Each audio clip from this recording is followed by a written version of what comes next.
Right, so we got the old Stag out of the garage, first time. It's what, beginning of April. It's a bit mucky. Spots come through on the rear bumper. Bastard.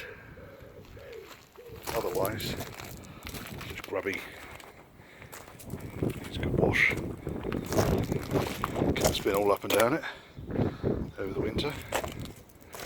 I've checked, what have I checked?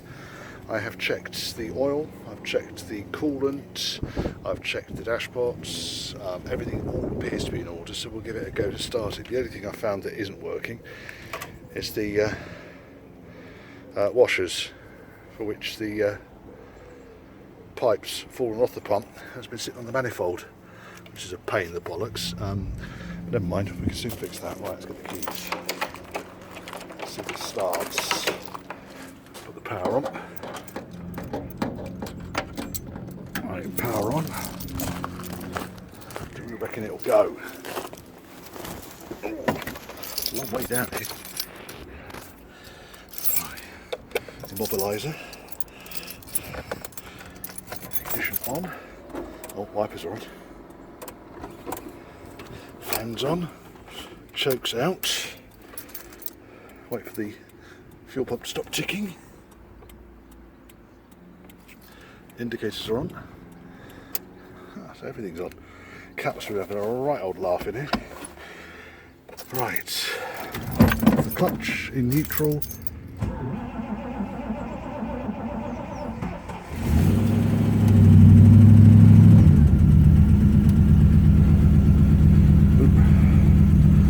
It started.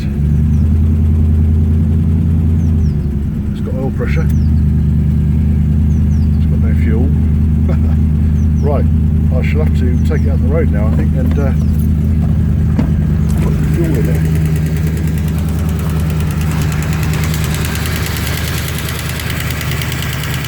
The tack's over there tapping away happily to himself.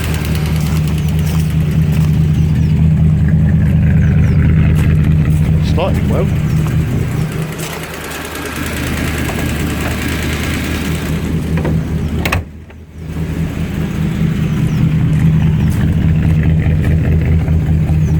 Right, let's go and get some fuel.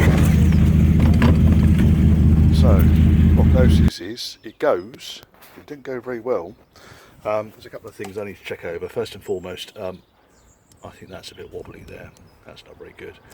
That's the live feed to the coil, so I'm going to crush that a little bit and see if that helps. These two wires here are for the electronic ignition. That one there is the bypass, starter bypass, which you shouldn't actually need. But it's not, it's sort of like, you know, it gets to about 2,500 RPM, then it falters, it futs, it farts. So first and foremost, that's the obvious one to check. It's not happy. So I can crush that easily enough and go out for a quick test drive. Second thing I'll do is I'm going to pull each of the HT leads off, just double check that it is seated correctly. A little bit of WD-40 normally helps there. And then off out for another test drive. I think as far as the carburetors are concerned, both dampers and dashpots, because you can't tell unfortunately without lifting off the elbows, which is, I know it's only 3 bolts, but I just can't be arsed. So all I do is I just see if I can lift the damper. I can feel that one lifts, so both dampers are lifting. Ooh, that's not very pretty though, is it? That's not going to help when it comes to unfiltered air going in, but it won't affect the mixture because it's on the air filter side of the carburetors. So let me have a little look at HT leads. I don't really want to start taking plugs out, so we'll check ignition first of all. So the glaring error that I spotted, and I don't quite know how I managed to do this, is the contact is quite a long way down inside the centre cap. That won't go all the way down to it.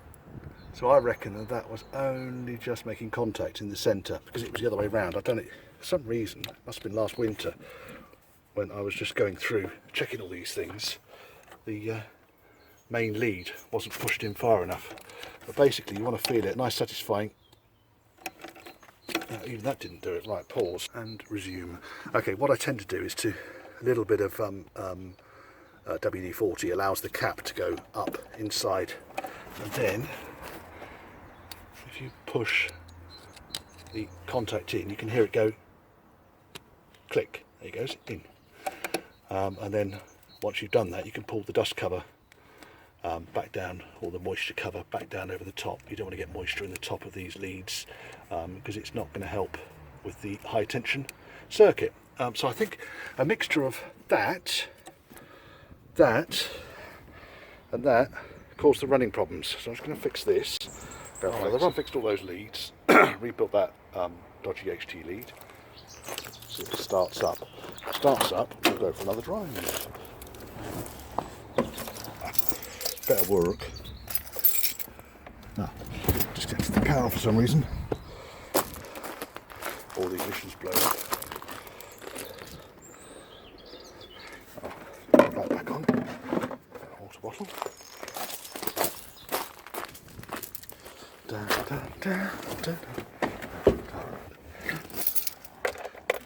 Mobilizer. Ignition. On.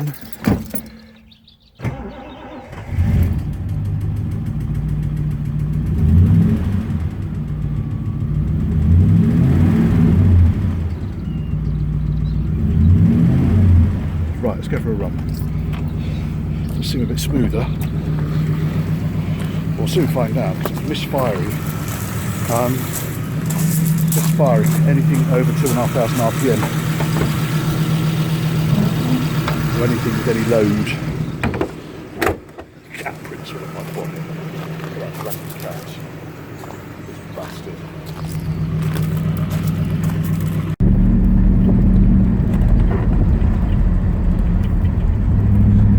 Yes, it's working beautifully now. So I'm not getting that hesitation anymore. About 3,000 RPM, sorry, 2,500 RPM.